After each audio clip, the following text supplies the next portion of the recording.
Next up on the Cosmic News Network, First Contact with Joshua Pert. Good morning, Earthlings. Good. How you doing today? Good. How you doing today? Welcome to First Contact Radio. Welcome to First Contact Radio. To talk about all these things I'm talking about is because in life, everything is energy. Every single thing that's out there. Yo, it's First Contact with Joshua Poet. He's the man on the mic, just in case you didn't know it. Covering news from all around the globe, from the weather and space to UFOs. He'll talk politics and make you open your eyes. Conspiracy theories and government lies. They'll dig it all up and try to find the proof. Cause it's time to demand the truth. It's time. First Contact Radio. We have time to demand the truth. It's time. First Contact Radio. We have arrived. It's time. First Contact Radio. It's time to demand the truth. Radio. We have arrived. First Contact Radio. It's time to demand the truth. Good morning, Earthlings. How you doing today? Welcome back to First Contact Radio. Today is Thursday. It is the 10th of April. Let's look what we've got going on right here. Okay, we see that we have two signs, Leo, and the sign after Leo is the sign of Virgo. You can see that that transition takes place where we go into there at 5:08 p.m. Later this evening, that would be Pacific Standard Time. Now, we see above this VC, void of course, which is telling us that we're between the signs, we're between the moons. So we're making this transition when we're in that void of course phase. It's like anything when you transition from one thing to the next. So we're going from fire to earth, from ideas to things that are formed. Okay? Two ends of the spectrum. You get an idea and ultimately a thing's going to be formed. Now, the idea of Leo has been the right useness of the energy. And the idea of Virgo is we've taken that energy and now we're sharing that energy into the world through teaching, through healing, through helping others. That is why the sign that represents the Virgo in the Tarot is the Hermit. It is holding the lantern high for others to see, shining the light so others can see where they have been and how to move through the darkness. And when we move through life and we help each other out in that way, sharing the wisdom that we have, we light the path for others so that we can move forward smoothly and easily. So that's what we're dealing with today, a simple transition from the ideas to form, from fire to earth. And then, of course, at the same time, we're dealing with the Aries, putting things in order. All right. We'll go and look at our numerology for today. Today's a 3-tone day, or a 3-day, excuse me, not a tone, just a 3-day. Here's how we arrived at that. 4 plus 10 is 10, plus the year 2014. Add them all together, we've got a 12. 1 plus 2 is 3. The process of theosophic subtraction is being used, and that's what we have, 3. 3 is a number of creativity, it's a number of imagination. There's some highlights and points of the number 3 that you have certainly seen before. Imagination, expressive, communicators, artists, tolerant, joyful, optimistic, inspiring, jovial, youthful. Alright, but then we got the negative characteristics, which also sometimes come into play as well. And these are quite the opposite. Vain, extravagant, prone to complaining, intolerant, so on and so forth, impatient. And the tarot card that is associated with this is the card of the Empress. This is the card of the Empress, Hebrew letter Daleth, meaning door. So it tells us that our imagination is the door to the next level. Remember the other day how we talked about the High Priestess? And the High Priestess is the middle path. Well, this is the path that is just above that. So here's the High Priestess. If we imagine the tree of life and the High Priestess is here, this is the path that goes across at the door. So we open the door. When we open that door, it allows us access to the inner chamber, to that inner temple. And so imagination is very important. And what is imagination? Well, it is a path that bridges together between our understanding and our wisdom. And it is our imagination that helps us to get there. Okay? Venus is the planetary sign associated with this as well. Our moon phase is currently in the waxing gibbous stage, 79% of the way full. Over at the Mayan Oracle, we have a 6-tone day. It's called the White Rhythmic Wind. It's the name of today. The wind is the kin, the wind is the guide. 6 is the rhythmic tone of equality. All of this along the wave spell or the theme of synchronicity and navigation. And so today is a day of inspiration, a good day of inspiration. Like-minded energy is the theme that we're dealing with. The challenge for today is our use of free will, and our hidden power is that storm, that gathering of energy that we have within us. The phrase for today is I organize in order to communicate balancing breath. I seal the input of spirit with the rhythmic tone of equality. I am guided by my own power doubled. Spaceweather.com, our solar wind is currently at 386.8 kilometers per second. Planetary K-index is quiet at the moment, between a 1 and a 2. We see our coronal holes here are moving around. The big one down here, little one up there. We're told that sometime between the 12th to the 14th is when we may feel some effect from this. Of course, there's a number of factors involved, but that is what we are looking at. Our M-class flare possibility sits at 20%. X-class is now down to 1%. And geomagnetic activity has increased just slightly in the higher latitudes, but lower latitudes it's about the same, pretty low. Not much going on there. Over at the Jewish calendar here, we could see that today would be 10 Nisan. Okay, 10 Nisan is the name of today. And we're just a few short days away from Passover. So tomorrow I'm going to be, one of the subjects I'll be talking about will be Passover in preparation. So we know what's going on there. Kind of get us a little bit of a head start of understanding. This site here, I brought this one up. This is another site called earthsky.org, and it's the sky tonight. Waxing gibbous moon with Regulus after dark on April 10th. Okay, this is what we're looking at here. As darkness falls around the world on April 10th, seek out the star in the vicinity of tonight's moon. That's Regulus, the brightest star to light up the constellation Leo the Lion. As seen from the mid-northern latitudes, the waxing gibbous moon Regulus appear rather high in the southeast sky at nightfall, and in the southern sky by mid-evening, and finally set together in the west in those wee hours before dawn on the 11th. Regulus is considered to be the most important of the 4 royal stars of ancient Persia. These royal stars mark the 4 quadrants of the heavens: Regulus, Antares, Fomalhaut, and Aldebaran. 4 to 5,000 years ago, the royal stars defined the approximate positions of the equinoxes and solstices in the sky. Regulus reignited the summer solstice star Antares as the autumn equinox star, Fomalhaut as the winter solstice star, and Aldebaran as the spring equinox star. Regulus is often portrayed as the most significant royal star, possibly because it has symbolized the height and the glory of the summer solstice sun. Although the royal stars as seasonal signposts change over the long course of time, they still mark the 4 quadrants of the heavens. Regulus coincides with the summer solstice point somewhere around 4,300 years ago. In our time, the sun has its annual conjunction with Regulus on or near August 22nd, or about 2 months after the summer solstice, or alternately 1 month before the autumn equinox. Regulus will mark the autumn equinox point between 2,100 years into the future. All right, so there you have it. So what you'll be looking at, you look at the moon, above it, Regulus. All right? This is a little different than the one the other day. The site I've been bringing up, so I thought this would be interesting. And I found an article here on a site I wanted to include, because as we're looking at the stars, we might as well get a little bit more of an idea of what we're looking at.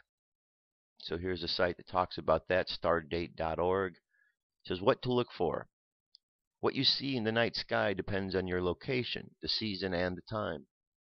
Planets orbit the sun, so they change position when compared to the stars. The planet Venus, sometimes called the evening star or morning star, is the second brightest object in the night sky.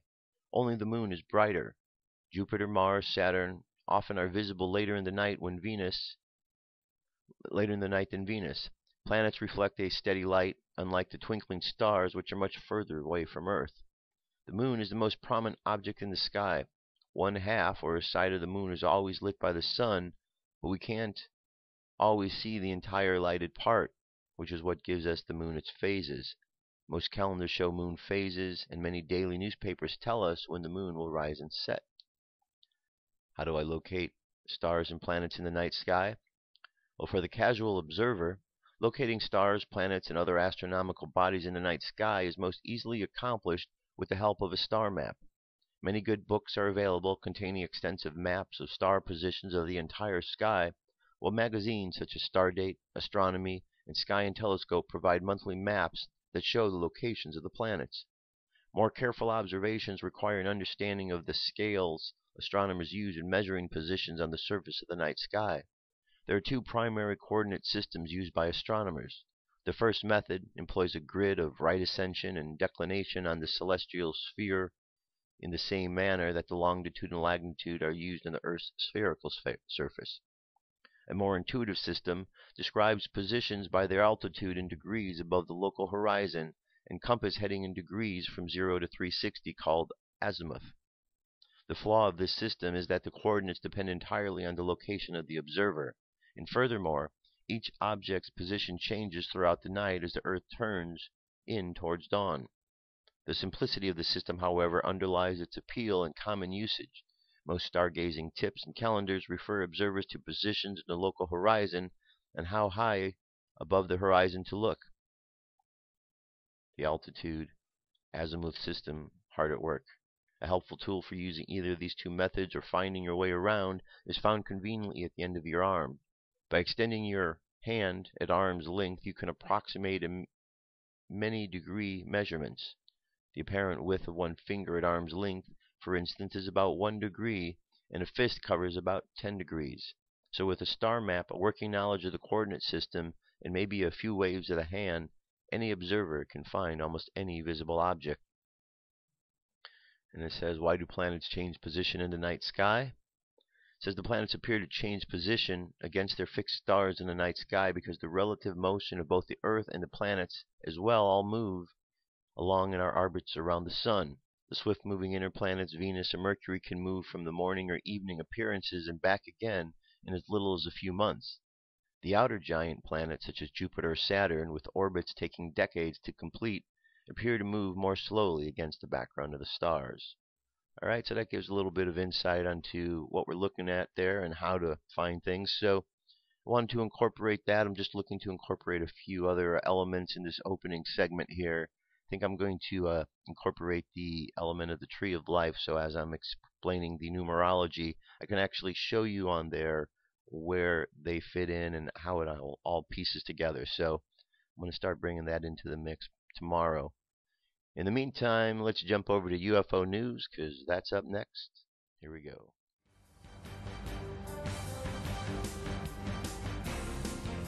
This is the UFO news with Joshua Poet. All right, Dirk, thank you very much. First sighting, Washington. A witness reports alien encounter. I know that many people that read this report will have a good laugh and think that these people what are these people on? Over the years, I have learned that you really need to be in possession of all available facts before passing judgments. On the other hand, there are many people who will readily believe a story like this without even questioning why someone would make such a report. There are people that want to believe in something bigger than themselves and what they find in their daily lives. In the last 60 years, there have been several cases that have baffled everyone. Believers, non-believers, debunkers, and the so-called experts. One such case that comes to mind is the Pascagoula abduction in Mississippi. Charleston Hickson went into his death in 2012, never changing or recanting his story. Kelvin Parker is still haunted by this incident even today, occasionally, but often retelling the story. So here we go. It says a Spokane Valley, Washington witness reports a possible UFO landing with multiple aliens inside her home, according to April 9, 2014 testimony from the MUFON database. The woman and her husband were asleep at the time when the woman became startled because she became excessively warm and realized she could not move anything except her head after midnight on April 3rd. I was only able to move my head enough to see an entity standing at the foot of the bed, the witness stated. I turned my head and noticed two more standing along the side of my bed behind my husband, and he obviously disturbed looked on his face, almost as if he could tell they were there. The couple's dog was making noise at the time. Our Pomchi dog was whining in her carrier where she sleeps. She normally is really quiet, doesn't wake us that often unless something is serious. The entities remained for about 30 minutes. They stood there for what seemed like half an hour before they slowly started to vanish. The witness believes there was a triangle craft outside the home. I did not really see much of the object that could have come in on because it was outside. It was kind of a triangle shape when it took off and had been hovering about 100 to 200 feet off the ground. The couple noticed electrical problems after the event. Our cell phones didn't work right after for the entire day following, and we've had electric problems since the incident. The witness reports watching the triangle object move away.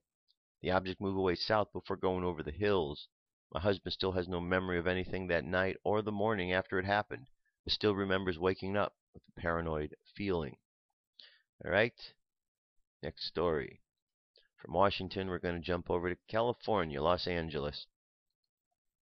Here's a new UFO capture of a large white Ibani outside of my home in Los Angeles, California. This was filmed on the 7th.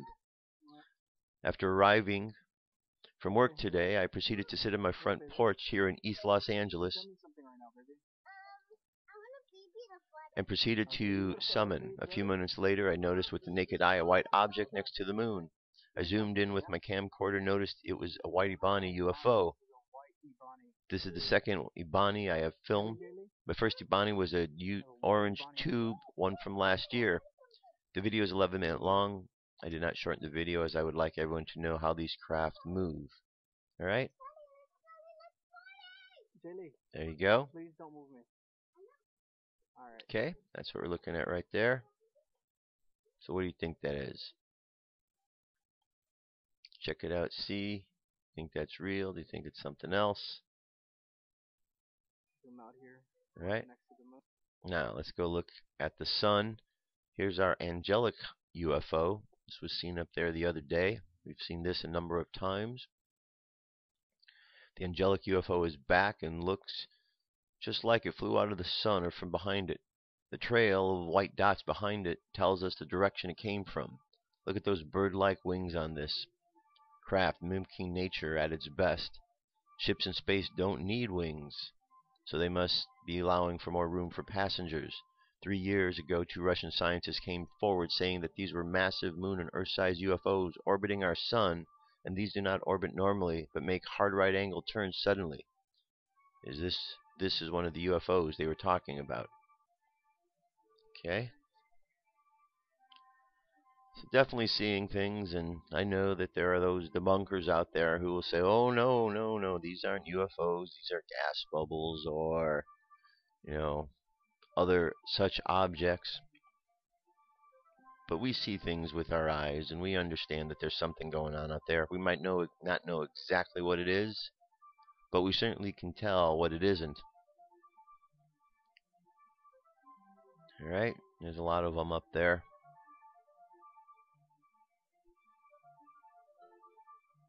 Some sorts of objects. Alright, moving on. From there, we're going to go up to Mars. Now, when you look at this picture here, what do you see? In the distance, it looks like a city, doesn't it? Well, that's exactly what this says. Buildings on Mars seen in a Rover NASA photo. Links to the sources. The discovery was made by StreetCap1 of YouTube. They found some structures on a hill in one of the Mars Curiosity rover photos. Look at the above photo and pay special attention to the white shiny walls on the top of the hill. The walls are white on one side due to reflection and the dark shadowy on the other side due to the sun's angle. Is NASA trying to move the rover away from these objects to prevent the public from learning about life on Mars? And we got a little video here showing that. But again, we use our eyes to see something. If we were down here on the Earth and we were seeing this, we would have no doubts what we were looking at. But because it is on Mars, we are suddenly stumped as to what that could be. Well, why can't it be exactly what our eyes tell us it is? Looks like buildings. Perhaps it is buildings. Alright. Check it out. Check out the link. What do you think that might be? Alright, moving on. Here we have a story about SETI and a new hire they have here, Mountain View, California. The SETI Institute, Search for Extraterrestrial Intelligence, has announced the selection of Dr. David Black as its new president and chief executive officer. Black, who is president and CEO emeritus of the university's Space Research Association and visiting scientist at the Lunar and Planetary Institute, is a widely recognized researcher in the fields of star and planet formation and the search for exoplanets. Black also served as the chief scientist for the space station and deputy chief for the Space Station Division at NASA Ames Research Center. He has chaired numerous advisory committees for NASA and the National Science Foundation. The work done at the Institute will inform humanity's understanding of its past and help point the way to its future, Black says. The SETI Institute provides a focus for studies of some of the more profound questions that humans can ask. For example, how did life come into existence, and is there life on planets orbiting distant stars? Learning how life originates or discovering it elsewhere will raise important societal questions, says Black. Widely known for its expertise in the use of specialized radio antennas to search for signals that would indicate extraterrestrial intelligence, the SETI Institute has a much broader research agenda. More than 75 research scientists lead studies that bear on the search for life, past or present, on Mars or on the Moon or on the outer solar system, as well as the location, composition, and history of asteroids, meteoroids, and interstellar dust. Institute scientists also investigate the mechanisms of terrestrial life's origins and development. The Institute hosts the RINGS node, a planetary data system which serves scientists worldwide. Here's a thing from Black. With the discovery of hundreds, perhaps thousands of planets orbiting distant stars, the mission of SETI Institute is more relevant now than it has when it began. The Institute is closely involved with data analysis for NASA's Kepler mission, an exciting effort that has discovered nearly 1,000 exoplanets and yielded our first real understanding of occurrences and arrangements of planetary systems in other star systems. Black is assuming leadership of an institute committed to educational activities to improve the teaching of science and to increase science literacy among the public.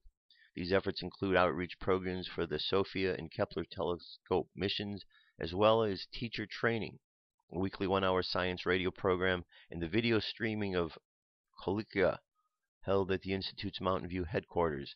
The Institute's social media maintains a conversation with a worldwide audience. The mission of SETI Institute is to explore, understand, and explain the origin, nature, and prevalence of life in our universe. The Institute's research agenda emphasizes the nature and distribution of life beyond the Earth. It was founded in 1984 by Thomas Pearson and started with a handful of scientists and a single project. Pearson managed the growing institute until 2012, at which point he was succeeded by Edna DeVore. Black steps into an organization that has increased significantly in size and scope and now boasts over 120 employees. Because of its activities in both science and science communication, the SETI Institute is well poised not only to make discoveries about extraterrestrial life, but to explain the significance of such discoveries to the public. And last, we have a piece here about NASA, and it says NASA is developing a saucer-like UFO. It's not exactly a flying saucer, but its new lightweight spacecraft from NASA soon hopes to invade the skies of distant planets in our solar system. Officials with the NASA's Jet Propulsion Laboratory, JPL, gave reporters a sneak peek Wednesday at its low-density supersonic decelerator, otherwise known as LDSD project, which will launch a rocket-powered saucer-shaped test vehicle into near space this June from the U.S. Navy's Pacific Missile Range facility in Kauai, Hawaii. The LDSD mission will test what scientists are calling a breakthrough technologies that will enable large payloads to be safely landed on the surface of Mars or other planetary bodies with atmospheres. All right, very interesting. Wonder where they got that idea. Think they just came up with it on their own? Or are they coming up with this from things that they're seeing in the skies? Because these kind of look similar to things that are being seen in the skies. I think we know the answer to that, right? Right. So, that's it for today. UFO news related stories. I'm going to jump away. When I get back, we're going to jump back in and continue on with our study of the Kryballion. Stay tuned. Come into our circle, Great Spirit. Fill our souls with peace.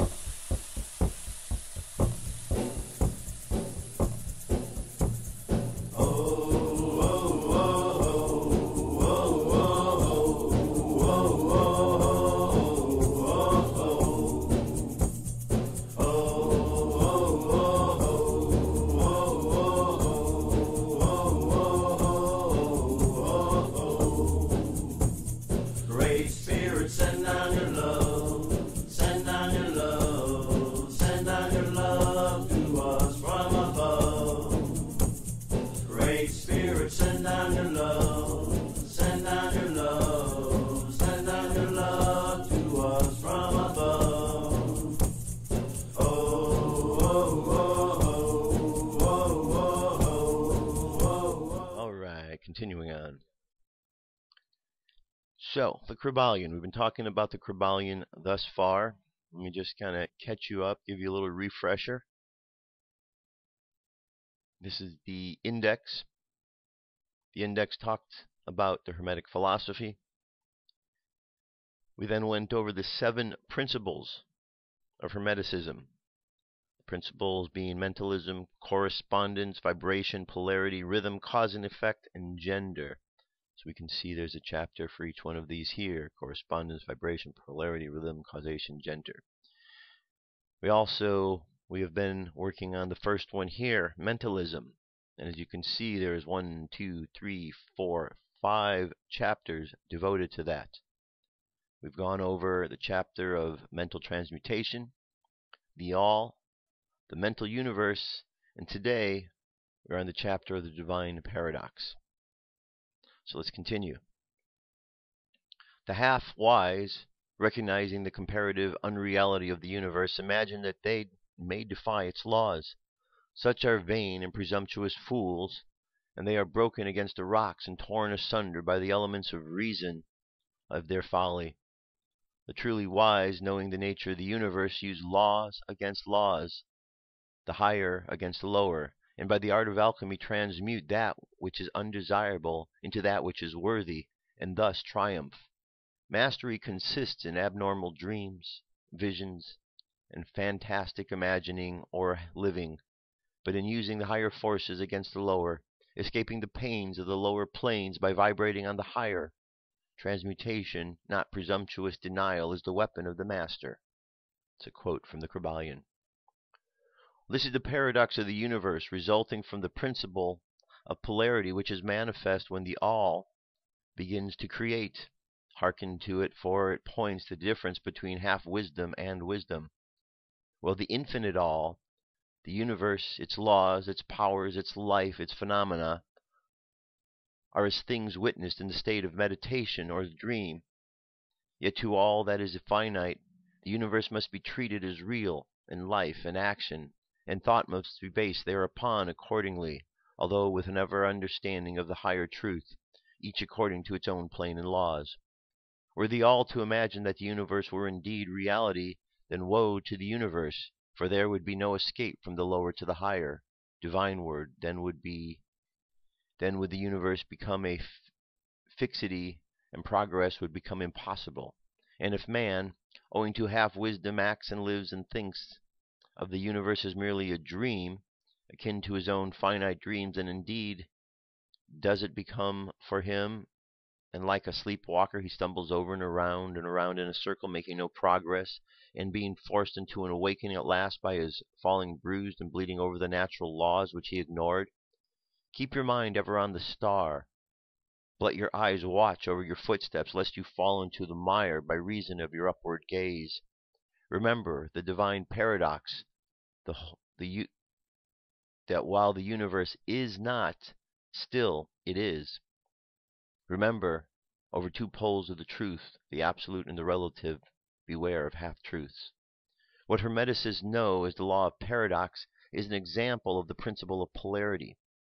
The Hermetic writings are filled with references to the appearance of the paradox in the consideration of the problem of life and being. The teachers are constantly warning the students against the error of omitting the other side of any question, and their warnings are particularly directed to the problems of the absolute and the relative, which perplex all students of philosophy, and which cause many to think and act contrary to what is generally known as common sense. And we caution all students to be sure to grasp the divine paradox of the absolute and the relative, lest they become entangled in the mire of the half-truth. With this view in particular lesson has been written, so read it carefully. The first thought that comes to the thinking man after he realizes the truth that the universe is a mental creation of the all is that the universe and all it contains is a mere illusion, an unreality against which idea his instincts revolt. But this, like all of the great truths, must be considered both from the absolute and the relative points of view. From the absolute viewpoint, of course, the universe is in the nature of the illusion, a dream, a phantasmagoria, as compared to the all in itself.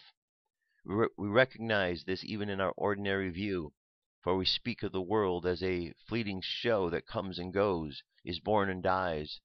For the element of impermanence and change, finiteness and unsubstantiality must ever be connected with the idea of the created universe when it is contrasted with the idea of the all, no matter what may be our beliefs concerning the nature of both. Philosopher, metaphysician, scientist, theologian all agree upon this idea, and the thought is found in all forms of philosophical thought and religious conceptions, as well as in the theories of respective schools of metaphysics and theology. So the Hermetics' teaching do not preach the abstainability of the universe in any stronger terms than those more familiar to you, although the presentation of the subject may be somewhat more startling. Anything that has a beginning and an ending must be, in a sense, unreal and untrue, for the universe comes under the rule in all the schools of thought. From the absolute point of view, there is nothing real except the all, no matter what terms we may be thinking of or discussing the matter. Whether the universe be created of matter, or whether it be a mental creation in the mind of the all, it is unsubstantial, non-enduring, a thing of time, space, and change. We want you to realize this fact thoroughly before you pass judgment on the Hermetic concept of the mental nature of the universe. Think over any and all of the other conceptions and see whether this be not true of them. But the absolute point of view shows merely one side of the picture. The other side is the relative one. Absolute truth has been defined as things as the mind of God knows them. Things as the mind of God knows them. While relative truth, things as the highest reason man understands them. And so while to the all, the universe must be unreal and illusionary, a mere dream, a result of meditation. Nevertheless, to the finite minds forming a part of the universe, in viewing it through mortal faculties, the universe is very real indeed, and must so be considered. In recognizing the absolute view, we must not make the mistake of ignoring or denying the facts and phenomena of the universe as they present themselves to our mortal faculties. We are not the all, remember. To take familiar illustrations, we all recognize the fact that matter exists to our senses. We will fare badly if we do not. And yet even our finite minds understands the scientific dictum that there is no such thing as matter from a scientific point of view. That which we call matter is held to be merely an aggregation of atoms, which atoms themselves are merely a group of units or force called electrons or ions, vibrating in constant circular motion. We kick a stone and we feel that impact, and it seems to be real. Notwithstanding, we know that to be merely that we have stated above. But remember that our foot, which feels the impact by means of our brains, is likewise matter, so constituted of electrons, and for that matter, so are our brains. And at the best, if we were trying not to reason by our mind, we would not know the foot or the stone at all. Then again, the idea of the artist or the sculptor, which he is endeavoring to reproduce in stone or in canvas, seems very real to him. So do the characters in the mind of the author or the dramatist, which seeks to express so that others may recognize them. And if this be true in the case of our finite minds, what must be the degree of reality in the mental images created in the mind of the infinite? O friends, to mortals this universe of mentality is very real indeed. It is the only one we can ever know, though we rise from the plane to plane higher and higher in it. To know it otherwise, but actual experience, we must be the all itself. It is true that the higher we rise in the scale, the nearer to the mind of the Father we reach, the more apparent becomes the illusionary nature of finite things, but not until the all finally withdraws us into itself does this vision actually vanish. So we need not dwell upon the feature of illusion. Rather, let us, recognizing the real nature of the universe, seek to understand its mental laws, and endeavor to use them to the best effect in our upward progress through life, as we travel from plane to plane of being. The laws of the universe are none the less iron laws because in the mental nature, all, except the all, are bound by them. What is in the infinite mind of the all is real in a degree second only to the reality itself, which is vested in the nature of the all. So do not feel insecure or afraid. We are all held firmly in the infinite mind of the all, and there is naught to hurt us or for us to fear. There is no power outside of the all to affect us, so we may rest calm and secure. There is a world of comfort and security in this realization that once attained, then calm, peaceful do we sleep, rocked in the cradle of the deep, resting safely in the bosom of the ocean of the infinite mind, which is the all.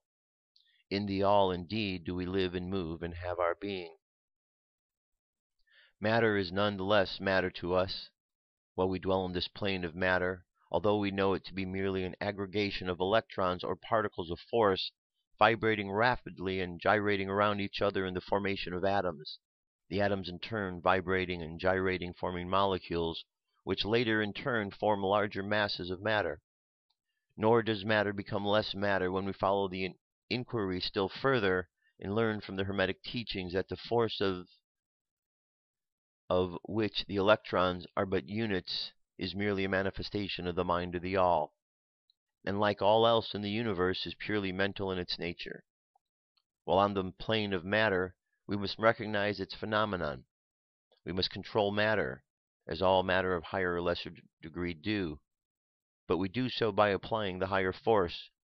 We cannot commit a folly when we attempt to deny the existence of matter to the relative aspect. We may deny its mastery over us, and rightly so, but we should not attempt to ignore its relative aspect, at least so long as we dwell upon its plane. Nor do the laws of nature become less constant or effective when we know them, likewise to be merely mental creations. They are in full effect on the various planes. We overcome the lower laws by applying still higher ones, and in this way only. But we cannot escape law or rise above it entirely. Nothing but the all can escape law, and that because the all is the law itself from which the law emerges. The most advanced masters may acquire the powers usually attributed to the gods of men, and there are countless ranks of beings in the great hierarchy of life whose being and power transcends even that of the highest masters among men to a degree unthinkable by mortals. But even the highest master and the highest being must bow to the law and be nothing in the eye of the all, so that if even these highest beings, whose powers exceed even those attributed by men to their gods. If even these bound by and are subservient to the law, then imagine the presumption of mortal men, of our race and grade, when he dares to consider the laws of nature as unreal, visionary, and illusionary, because he happens to be able to grasp the truth that the laws are mental in nature, and simply mental creations of the All. Those laws which the All intends to be governing laws are not to be defied or argued away. So long as the universe endures, they will endure, for the universe exists by virtue of these laws, which forms its framework and holds it together. The Hermetic principle of mentalism, while explaining the true nature of the universe upon the principle that all is mental, does not change the scientific conceptions of the universe, life, or evolution. In fact, science merely corroborates the Hermetic teachings. The latter merely teaches that nature of the universe is mental, while modern science has taught that it is a material, or of late that it is energy. At the last analysis, the Hermetic teachings have no fault to find with Herbert Spencer's basic principle, which postulates the existence of an infinite and eternal energy from which all things proceed. In fact, the Hermetics recognize in Spencer's philosophy the highest outside statement of the workings of the natural law that have ever been promulgated, and they believe Spencer to have been a reincarnation of an ancient philosopher who dwelt in ancient Egypt thousands of years ago, who was later incarnated Heraclius, the Grecian philosopher who lived BC 500, and they regard his statement of the infinite and eternal energy as directly in line of the Hermetic teachings, always with the additions of their own doctrine that his energy is the energy of the mind of the All. With the master key of the Hermetic philosophy, the student of Spencer will be able to unlock many doors of the inner philosophical conceptions of the great English philosopher, whose work shows the result of the preparation of his previous incarnations. His writings regarding evolution and rhythm are in perfect agreement with Hermetic teachings regarding the principle of rhythm. So the student of Hermetics need not lay aside any of his cherished scientific views regarding the universe. All he is asked to do is to grasp the underlying principle of the All is mind. The universe is mental, held in the mind of the All. He will find that the other 6 of the 7 principles will fit into his scientific knowledge and will serve to bring out obscure points and to throw light into the dark corners. This is not to be wondered at when we realize the influence of the Hermetic thought of the early philosophers of Greece, upon whose foundations and thought the theories of modern sciences largely rest. The acceptance of the first Hermetic principle is the only great point of the difference between modern science and Hermetic students, and science is gradually moving toward the Hermetic position as it's groping in the dark for a way out of the labyrinth into which it has wandered in search for reality. The purpose of this lesson is to impress upon the minds of the students the fact that, to all intents and purposes, the universe and its laws and phenomena are just as real, so far as man is concerned, and they would be under the hypothesis of mentalism or energism. Following any hypothesis, the universe in its outer aspect is changing, ever-flowing, and transitory, and therefore devoid of substantiality and reality. But, under the same hypothesis, we are compelled to act and live as if the fleeting things were real and substantial, with this difference always between the various hypotheses, that under the old views mental power was ignored as a natural force, while under mentalism it becomes the great natural force. And this one difference revolutionizes life to those who understand the principle and its resulting laws and practices. So finally, students all grasp the advantage of mentalism and learn to know, use, and apply the laws resulting therefrom, but do not yield to the temptations which, as the Kryballion states, overcomes the half-wise, which causes them to be hypnotized by the apparent unreality of things, the consequence being that they wander about like dream people, dwelling in a world of dreams, ignoring the practical work and life of man, the end being that they are broken against the rocks and torn asunder by the elements, by reason of their folly. Rather, follow the example of the wise, which the same authority states use the laws against the laws, the higher against the lower, and by the art of alchemy transmute that which is undesirable unto that which is worthy, and thus triumph. Following the authority, let us avoid the half-wisdom, which is folly, which ignores the truth that mastery consists not in the abnormal dreams, vision, and fantastic imaginings or living, but in using the higher forces against the lower, escaping the pains of the lower planes by vibrating on the higher. Remember always, student, that transmutations, not presumptuous denial is the weapon of the master. Once again, that transmutation, not presumptuous denial, is the weapon of the master. The above quotations are from the Kryballion and are worthy of being committed to memory to the student. We do not live in the world of dreams, but in the universe which, while relative, is real so far as our lives and actions are concerned. Our business in the universe is not to deny its existence, but to live using the laws to rise from lower to higher, living on, doing the best we can under the circumstances arising each day, and living so far as is possible to our biggest ideas and ideals. The true meaning of life is not known to men in this plane, if indeed to any, but the highest authorities and our own institutions teach us that we make no mistake in living up to the best that it is in us, so far as is possible, and realizing the universal tendency in the same direction in spite of the apparent evidence to the contrary. We are all on the path, and the road leads upward ever, with frequent resting places. All right.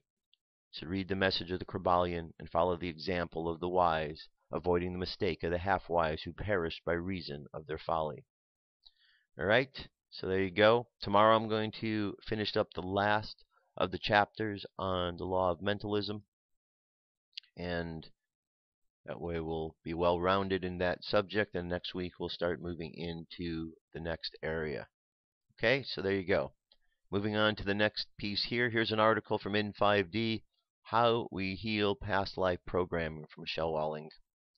Have you ever been told that you were part of the cause of the fall of Atlantis? Do you feel that you may have played the role in the dark in the past life?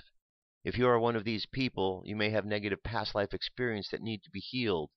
Coupled with today's mind control programming and deep encoded past life experience, the result is fear of falling into traps that will cause the same patterns of repeating mistakes. We are in the final stages of clearing, and hidden guilt is one of the most prevalent energies that we have left to overcome. It keeps you from being able to forgive and love yourself wholly. Programming in today's society is designed to make you feel like you are never good enough and that you cannot make decisions on your own. Programming in past lives is also encoded in your DNA and coming forth at this time to be cleared. Gifted psychics can actually tune into your field and tap into these pictures and energies. Recognition and letting go through transmutation are keys of clearing past life encoding. The first thing to review is whether actions of the past lives were a result of your own free will or out of the power, control, or greed. Many were mind-controlled at the time of Atlantis to do things that were not in their best interest of humanity.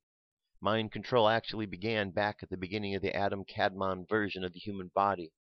At the time, the creators of man were using genetically modified as slaves to mine precious metals from the earth. Many of the things that humans did in past lives were not of their own free will. When the laws of the universe are broken, how can a person hold themselves accountable for their actions? Others were mind-controlled to believe that they were responsible for the demise of a civilization when actually they had nothing to do with it. They were given programming with sound and visualization, including pictures of things that would make their soul carry this illusion with it from lifetime to lifetime. This would ensure that they would be able to keep the human from processing the guilt involved, which allowed for control, especially in this lifetime. To complicate matters, some empaths are simply picking up the collective guilt consciousness of humanity, and were not ever present on this planet at the time these atrocities were committed. For the people who actually did contribute to the fall of civilization, most of them were doing so by mind control. Since we are all connected, humanity carries the guilt of sin within human consciousness. The Ankh was extraterrestrial technology that could be used in mind control by amplifying sound and geometric codes in the body. It was like a microphone that amplified sound and energy. The Ankh could be used in healing, but is also used in domination and control. Televisions carries the same mind control vibration through extremely low frequency waves amplified through speakers. Some people carry guilt and remorse for actions in past lives and don't even realize what is causing that emotion in this lifetime. It is not necessary to remember everything about a past life in order to heal it. Our bodies serve as clues to problems buried deep inside by reacting to things which bring up emotions of fear. Every time a fear emotion arises, it brings an opportunity to clear it. No matter what the reason may appear to be, it is most likely from a deep-seated fear from another time. It may not even be yours, as many people came here to help and heal others. Fear emotions include anger, jealousy, hatred, sadness, and guilt. Simply acknowledging these emotions and allow them to run their course, blocking them will cause problems in the physical body, which is another way the body serves us with an alert system. Crying is the most prevalent way these emotions can be transmuted. Women have an easier time with crying than men do, as programming has intended that men do not show their emotions. Thus, some men resort to yelling within anger, or the opposite end of the spectrum, praying in solitude with heartfelt intentions. However, there is another way from a higher perspective that is available. By vibrating your body to a higher frequency, anything that is not truth will fall away. None of these illusions are carried in your heart center. You always find respite and solace inside of yourself. Everyone carries the pureness of the light of our Creator, and expanding this light within your body is like having a cool flame purify thoughts and negative programming. Alright, let me scroll down to the end of this article here. It says it is time to stop the focus on those around us in order to finalize the work in ourselves. The energy vibration of this planet now supports change. Heal yourself and make yourself whole within the physical body. When others see the change in us, they will be curious as to what we are doing. We will have broken the spell, and we can show them how. Lead by example within the power of knowledge that has happened to humanity by deprogramming yourself first. You cannot put the oxygen mask on another person if you are unconscious. When you have rated your love for yourself as an 11 on a scale of 1 to 10, you will certainly serve an example and will in turn help all of humanity to do the same. Alright, so again, this ties right into everything we're talking about. It's about the mind. It's about what the mind is capable of. It's about the way we perceive the mind from our perspective, and then there's the way that is perceived from the perspective of the all. And we meet somewhere in the middle to try to come to some understanding in this plane of density where we live to move through it. Anyway, the article's there in its entirety, so you can read through it, see what it's about. Let's move on. I have another piece here, and then we're going to do our meditation. But I played one piece here from Bashar last week, and I've been listening to his material. He's got a lot of good messages there. So if you want to have some interesting listening, just go to his YouTube channel and just listen to his various videos, the various channeled messages. This is one. It's called Understanding Abundance. I thought this would be very helpful. Here we go.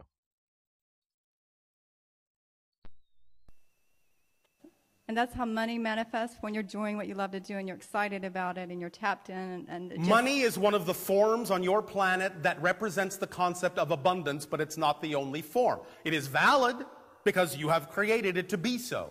But the idea is that our definition of abundance is simply the ability to do what you need to do when you need to do it, period.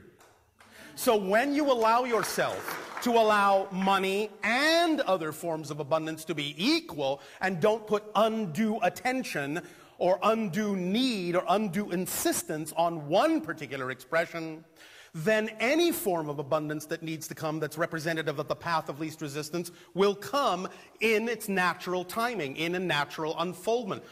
But when people on your planet say, this is the only form that must come, I can't do what I need to do if it doesn't come this way, paradoxically, you're actually closing the door through which abundance could come in another form that may actually be even faster and easier than money. The idea is to allow all forms of abundance to express themselves, including money, but money is not always the path of least resistance. If someone were to come along and simply give you something, would you turn it down? No, not all right, then that's a form of abundance. Yes. Do you understand? Yes. If someone said, I will exchange something with you for one of your abilities, one of your talents, that's another form of abundance. It doesn't always have to be expressed in the form of coinage. It's all a form of coinage. That's why you use the same terms for the growth of money and the growth of your spirit. You appreciate yourself. You expand. You appreciate in value by valuing yourself. All levels, all expressions. Does that make sense? Yes. Is this helping? Yes. Are you sure? Yes. And? And when you're needing to pay your rent. I beg your pardon? When you're needing? Like to manifest a certain amount of money to pay your rent and things of that sort. Many of you need a little bit more exercise in your imagination. And you need a little bit more exercise in your communication skills. How many of you, when you, let's say, create a situation for yourself where you understand you are paying rent and you wish to honor that, and that's all well and good, and you say, well, now it is the time for the rent, and I don't have all the rent money. How many of you have been willing to actually talk to your landlords and landladies and actually sit down and express, look, this is what's going on. I absolutely have every intention of paying you, and this is what's going on in my life, and when that comes up and when this comes in, I absolutely will do so. Until then, this is what's going on. You will find that many people will simply appreciate the fact that you have kept them in the loop. But when you try to run away from the situation in that sense, that's where you get into your trouble. Because you are attempting to feel inadequate instead of allowing yourself to truly expand and understand that by opening yourself up to many forms of abundance, the very situation itself may actually change in the blink of an eye. If you simply are open to all forms of abundance, how do you know that your landlord won't simply come up to you and you say, you know what, I just had a windfall, and this month I don't need your rent. You know what? We're actually going to renovate this entire complex, and because we're renovating it and sort of, well, you know, putting you out a little bit, we will charge you no rent this month or for 3 months. How do you know? The thing of it is if you don't allow these things to also be possible expressions of your abundance, they can never happen. But when you do, you will be astonished at what magic can happen. Things you would think would never happen. Oh, that's ridiculous. That's crazy. Everyone knows that can't happen. That's impossible. That's silly. Oh, grow up. You know, all those expressions that you are taught as children about what's realistic. The idea is to understand that what you typically call miracles is actually the way life works. And it's actually, in a sense, more unusual that it doesn't work that way. Because you keep those things at bay with limited expectation, in a sense. You place conditions and limitations and expectations on yourself and on the situation, and you define the situation in a way that doesn't allow it to actually expand in the way that it could and manifest in the way that it could. And by the way, here's a new definition of manifestation. Manifestation is not attracting something to you from somewhere else. Manifestation is you matching the vibration of something that is already here that's simply invisible to you. And when you match its frequency, it becomes visible. But it was here all along. You already contain everything you will ever need. Everything you will ever manifest is already here. Manifestation is simply allowing it to become visible by matching its frequency. It doesn't come from somewhere else. There is nowhere else for anything to come from. There is no outside. That's an illusion. There is no over there. That's an illusion. There is only here. There is only now. That's it. Make sense? Yes. Are you sure? Yes. Are you more excited about acting on your excitement? I am. Why, thank you.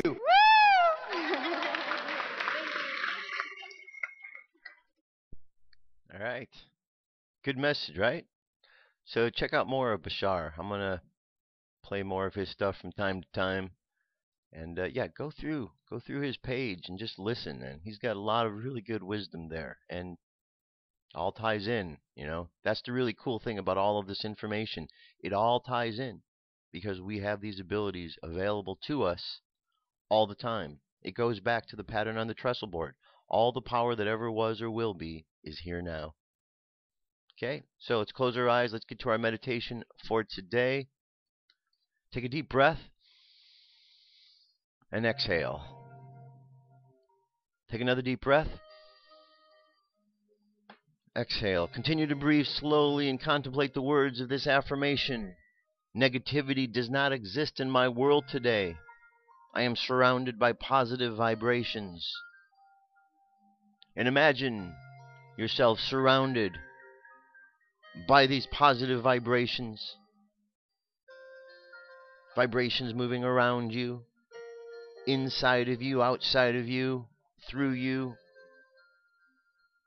Vibrations that are moving through the you of the past and the you of the future and the you of the now, because all are one and the same. Imagine that you are looking at a mirror and you see the image, the reflection of yourself in that mirror. And as you look at yourself, you're able to see places where there are fears tucked away, hidden. So we look at those places of fear and we simply acknowledge that they exist, that they are there. And we send love to them. And we watch that fear melt away.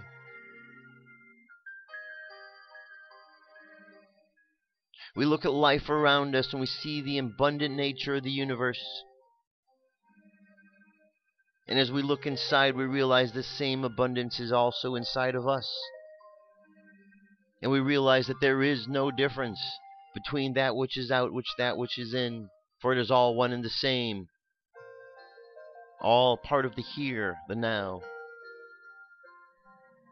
And so as we allow ourselves to understand more deeply the true abundance of the nature, we realize that all we have to do is vibrate to the frequency of that which we desire. And know that by the very thought, by the very desire, we have created that which we are wishing to bring in manifestation. Imagine yourself moving through life, and whatever it is you need is available. Imagine the mind. Imagine the mind. And imagine that you have this wall, this blockage around your mind. And I want you to take a sledgehammer and go and knock that wall down. Knock it down, and as you do, those stones, those bricks, those chains, whatever was the blockage, just disappears. And as it disappears and you find yourself free in the mind of the all, you understand that abundance, prosperity, success, happiness, love are all available for us here and now.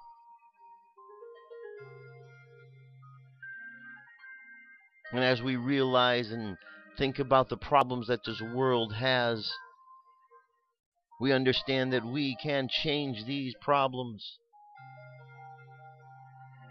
simply by going into our being and making a change within ourselves.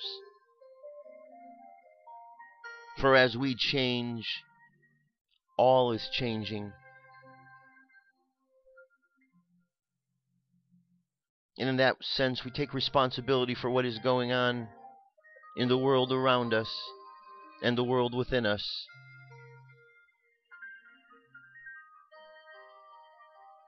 Let's make sure now all of our chakras are activated from the top of the spine, top of the head, crown chakra. In violet is the color. And this violet colored chakra is drawing the energy from the cosmos down into it. And then the energy moves down from the crown chakra to between the two eyebrows to the third eye. And there imagine the color indigo. And then see the energy moving down from the third eye down to the throat. And there imagine the color blue. And from the throat chakra, the energy continues to move down into the heart space, and there imagine the color green. And from the green heart chakra down into the solar plexus, imagine the color yellow. And down further yet into the belly button area, imagine the color orange. And down further yet into the root chakra red, and the light continues down, grounding you into the earth. And there you are, connected to the above, to the below. And you realize that we are an energy, we are a being, a manifestation of all that is around us, above us, inside of us, below us. Imagine that light filling your body and overflowing out into the world around you and expanding outward,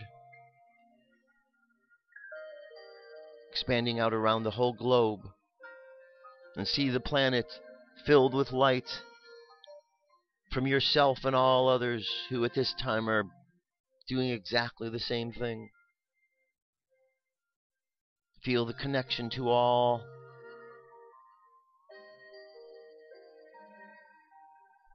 And just think thoughts of love, thoughts of perfection, peace, and harmony. And let your mind continue on those thoughts, understanding the true abundance of nature exists now, in all ways. And allow the manifestation of the abundance of love, life, harmony, peace, and perfection to come forth. Allow your being to vibrate to those things that you wish to manifest. So let your subconscious mind continue on that journey. And let's bring our conscious mind back to the present moment here. 3, coming back to this moment filled with confidence. 2, coming back to this moment filled with faith. And 1, coming back happy, healthy, and whole.